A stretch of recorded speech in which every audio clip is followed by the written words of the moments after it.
Inconfidência Mineira aparece nos livros de história como um movimento para libertar o Brasil de Portugal.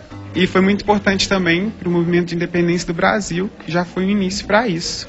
Isso é verdade, mas depois de 12 anos analisando nada menos que 10 mil documentos da época, este historiador tem outras explicações para a revolta. Lisboa queria 20% de todo o ouro produzido no Brasil. Os inconfidentes iriam utilizar este movimento de derrama como estopim para que toda a população se revoltasse.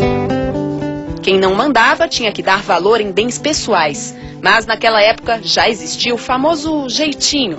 Em Prados, nós temos um caso extraordinário, que é o caso da Hipólita Jacinta Teixeira de Melo, casada com o coronel Francisco Antônio de Oliveira Lopes. Esta mulher, só para que você tenha uma base de ideia, o que ela fez?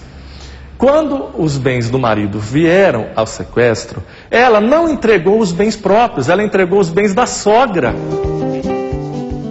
Dos mais de 100 inconfidentes, apenas 24 foram condenados e apenas um punido, com o rigor da época.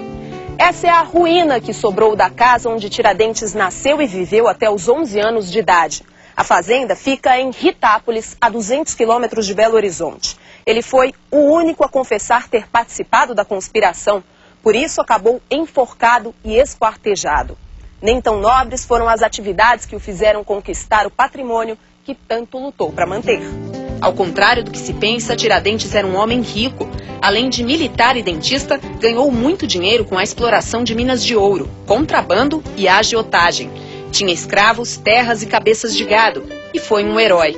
Quem vai ao Museu de Ouro Preto vê as travas da forca onde ele morreu, o documento com a sentença de sua condenação, além de uma lápide que se destaca das outras. Nas praças públicas de São João del Rei, de Ouro Preto, existem várias estátuas em homenagem ao mártir, que gerações passaram a admirar, por uma única face. A gente não sabe como ele era.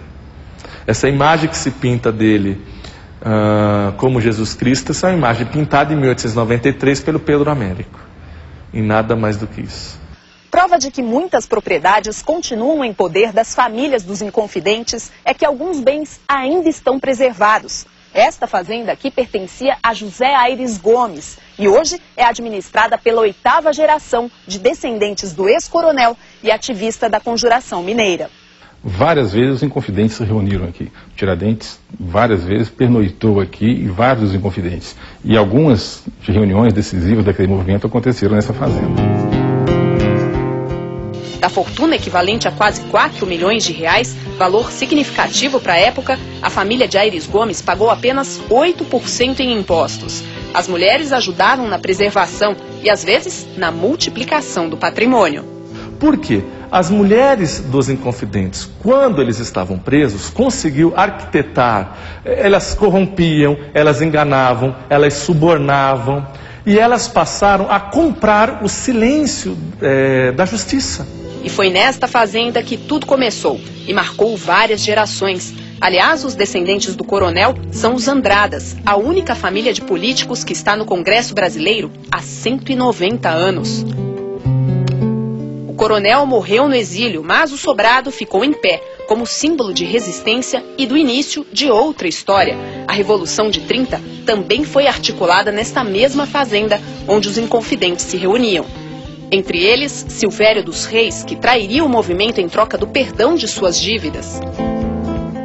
Todos os inconfidentes presos e que tiveram seus bens apreendidos, no montante, daria como lucro para Minas Gerais 643 quilos de ouro.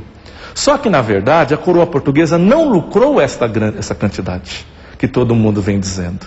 Se lucrou 15 quilos de ouro, é muita coisa. Mas uma página que fica marcada na história do país revela que o movimento dos mineiros foi o primeiro de muitos pela independência do Brasil. Não demorou muito para a Conjuração do Rio de Janeiro, a conspiração dos Suassunas e a Revolução Pernambucana, a Revolta Farroupilha e, finalmente, o Grito de Independência, com o aval dos mineiros.